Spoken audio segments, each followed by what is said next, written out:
पत्थल गांव की घटना बहुत हृदय विदारक घटना है, बहुत दुर्भाग्यजनक घटना है और बहुत शर्मनाक घटना है।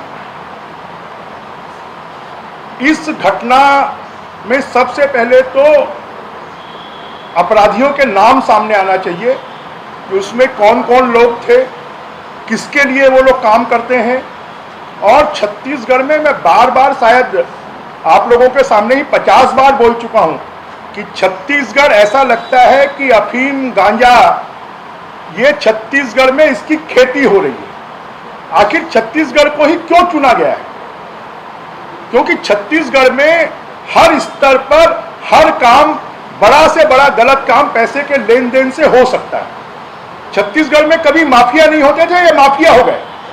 अब उनकी इतनी हिम्मत हो गई है कि भीड़ के ऊपर में गाड़ी चढ़ा दे।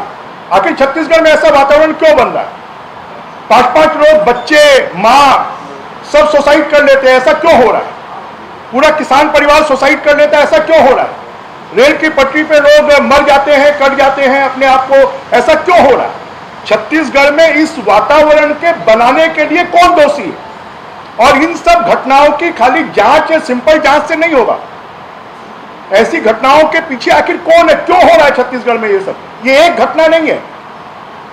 छत्तीसगढ़ में इस प्रकार की सामूहिक आत्महत्या की, सामूहिक बलात्कार की, सामूहिक इस प्रकार से, ये तो मैं तो अपने फेसबुक, ट्विटर अकाउंट में उस फोटो को मैंने नहीं डाला कि इतनी हृदय विदारक, इतनी लोमहर्षक घटना थी कि मुझे लगा कि ये फोटो नहीं डालना चाहिए। तो उस पर भी अगर कोई का दिल नहीं पसीजता है, उस पर राजनीति करते हैं।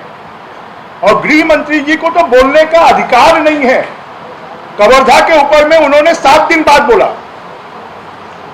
धर्मांतरण हो रहा है, उसके बारे में कोई बोलने का, एफिडेविट के साथ में पुरानी बस्ती में रिपोर्ट लिखाई गई है, क्यों रिपोर्ट नहीं लिखना है?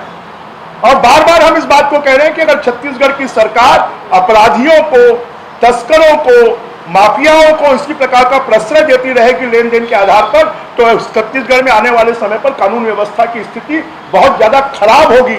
और इसके ऊपर में हम तो बड़े दुख के साथ में, खेद के साथ में कि हमारे छत्तीसगढ़ में जो शांत छत्तीसगढ़ है, जहां पर सद्भावना का वातावरण हमेशा रहा है, ऐसे छत्तीसगढ़ में जिस प्रकार की घटनाएं हो रही हैं, सरकार को थोड़ी बहुत शर्म इससे आनी चाहिए। इसमें बयानबाजी करने के पहले शर्म आनी चाहिए। और ऐसी घटनाएं क्यों आ रही हैं, इसके ऊपर मुझे लगता है कि किसी वर्किंग जस्टिस की अध्यक्षता में आखिर छत्तीसगढ़ में ऐसा वातावरण क्यों निर्मित हो रहा है, उसके पीछे क्या कारण है? 350 450 किलोमीटर से वनवासी चलकर, आदिवासी चलकर रायपुर आते हैं। आखिर सरकार के ऊपर से उनका विश्वास क्यों उठ गया है? लोकल एडमिनिस्ट्रेशन क्यों काम नहीं कर रहा? अगर अधिकारियों की पोस्टिंग ठेके पर होगी तो फिर यही हालत होगी। उस जुलूस के साथ में अगर कोई धार्मिक जुलूस निकल रहा है, आस्था का जुलूस निकल रहा है, तो क्या उसके साथ में पुलिस नहीं थी? क्या क्यों नहीं थी? पुलिस नहीं थी। तो